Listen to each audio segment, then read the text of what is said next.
la aqbali maayo inaad maalin walba gudoomiyaha daaqada ku heegtaan cid gaar ah inuu jeedaan cid gaarka ay jawaab ku bixin doonto waxaad ogaataan ari la laayuu leey annagu waxaanu leenahay badhasaab baan leenahay oo loo jooga berbera marka kan wax la yeelo kaasaa wax la yeelaya gudoomiyaha gobolka awdal waxaa soo magacaabay ambassador maxamed cali aw cabdi annagaana meesha keensanay la aqbali maayo inuu yari kulba daaqad uga soo anjabo kuwan dibadda joogana inay fahmaan oo sidaa dee ilhaan cumar ay ka soo baxaan Minnesota oo ay ka soo baxaan Jarmalka dawladnimadan aad maanta ku naaloonaysaan didid iyo dhaqaalaha naga galay nin walibana maalin buu dawladnimada hogaamiya waa inaad iimaansataan maalintiina aanad sugtaan maalintiina inamada yarar hadlaya waxaan u sheegay xasuusinaya inagoo jeebaysan oo maxaabiisa oo gobolka Sel gari kala ayuu gudoomiyaha gobolka Awdal amarkiisa indigu sii daayay si la u gashaan bilaa abaal baati waynu ognahay dalkan inuu ku jiro arrin khatar ah oo dibadda lagala dagaalamayo taas dawladdu waa inay ka hortagtaa waxaanu ku taageersanahay mar walba aanu ag taaganahay dawladda halkani maanta waxa taagan xubnaha guddiga fulinta ee midowga musharaxiinta oo runtii aad wada taqaaniin oo ka shaqeeya horumarka dalka amniga iyo wax kasta oo maartay qarannimada iyo wacyigelinta bulshada arrimaha bulshada walaalayaal sida aynu wada ognahay midowga musharaxiintu kadib markii ay fadhiisteen waxay la hadlayaan guud ahaan shacbiga Jamhuuriyadda Soomaaliland gaar ahaan shacbiga gobolka Awdal walaalayaal reer Awdal qadiyadii saylac halka ay taagan tahay waynu ognahay go'aankii uu qaatay ugaas guudna waynu ognahay ugaas Cabdirashiid ugaas Roble ugaas Doodi sidii aan horeba u sheegnay qadiyada waxa looga dambeeyaa dhaqanka markaynu qadiyada ka nimaadno halkan waxaan maanta kala hadlaynaa dhalinyarada gobolka Awdal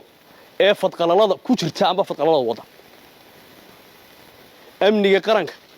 iyo nabadgelyada gobolka cidna laga bari maayo dawladnimadan aad maanta ku naaloonaysaan tabac baa naga galay didid iyo dhaqaalaha naga galay nin walibana maalin buu dawladnimada hogaamiya waa inaad iimaansataan maalintiina aanad sugtaan maalintiina gudoomiyaha gobolka Awdal waxaa soo magacaabay ambassador maxamed cali aw cabdi haddii awal aanad aydan si toos u maqli jirin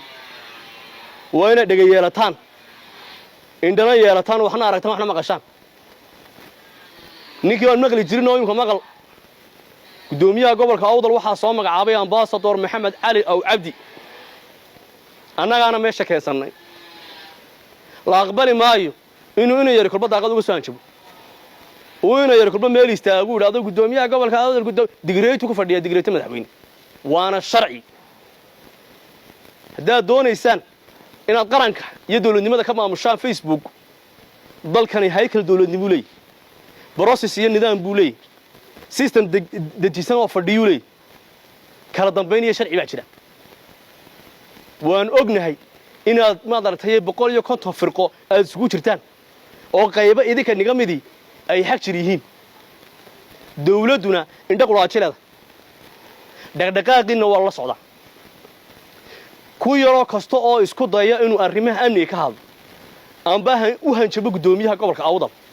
waxa la hadlaysaa cid gaar ah waana taaniyada ku haysan marka gudoomiyaha gobolka Awdal la hadlaysaan cid baad u jeedaan waanugna la inaga yeeli maayo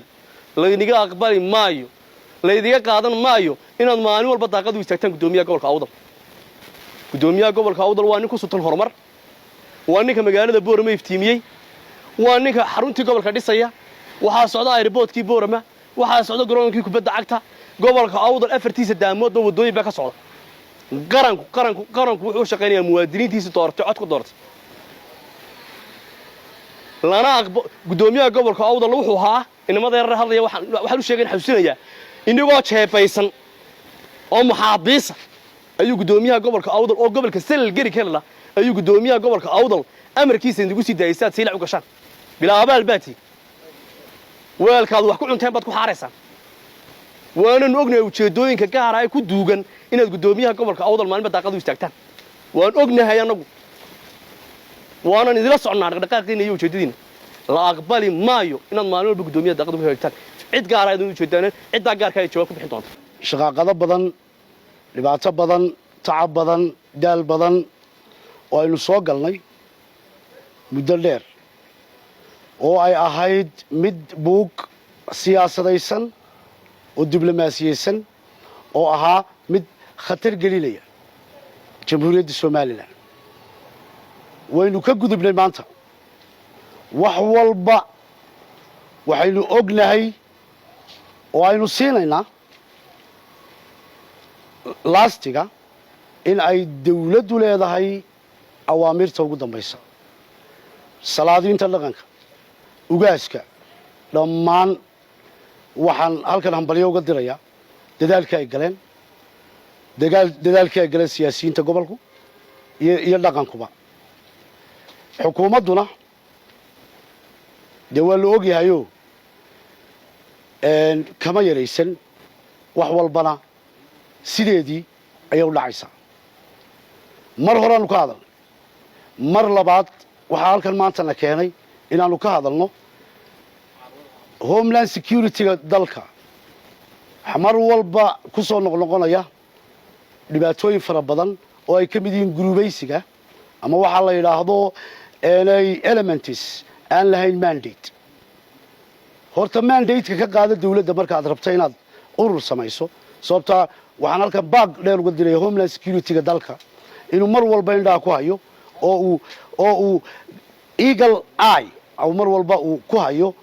oo uu soo suumgaraysto dhalinyarada faraha badan ee samaysanaysa ururada taasoo khatar gelin karta oo loo soo tuumbarraaci karo amniga dalka iyo dadkaba waynu ognahay dalkan inuu ku jiro arrin khatar ah oo dibadda lagala dagaalamayo taas dawladdu waa inay ka hortagtaa waxaananu ku taageersannahay mar walbana aanu ag taagannahay dawladda waxaad ogtihiin in ay maanta ay wax waliba soo dhammaadeen in uu dhammaaday mashruucii hore ee aynu facebooka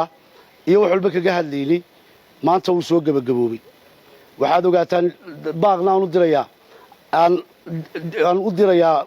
dad kuwan dibadda joogana inay fahmaan oo sidaa dee ilhaan cumar ay ka soo baxaan minnesota oo ay ka soo baxaan jarmalka oo ay ka soo baxaan sweden iyo britain intaba oo ay dadkaa wax la qaybsadaan waayo dadkaas tax baad bixisaan cashuur baad ka bixisaan caalamka dalkiina waxaad ku taageeraysaan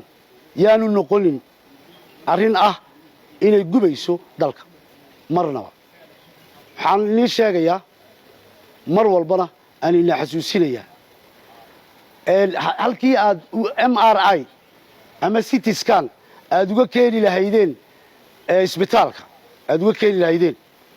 ee hooyooyinkiin lagu eegi lahaa maalin walba halkan ka qaadaan balaasku ee loogu diray Hargeysa CT scan la'aan iyo MRI la'aan maaha inaad dhalinyar aad lacaga u soo dirtaan raba inay rabash ka dhaliyaan gobolka iyo dalkaba oo ay hooyada qalqal geliyaan waxaan in ilaahay ha laga waantoomo arrintaa iyada midda labaad dhalinyarta waxaan sheegay arrintaasi habeen dhaweyta dhacday ee ka dhacday guddoomiyaha gobolka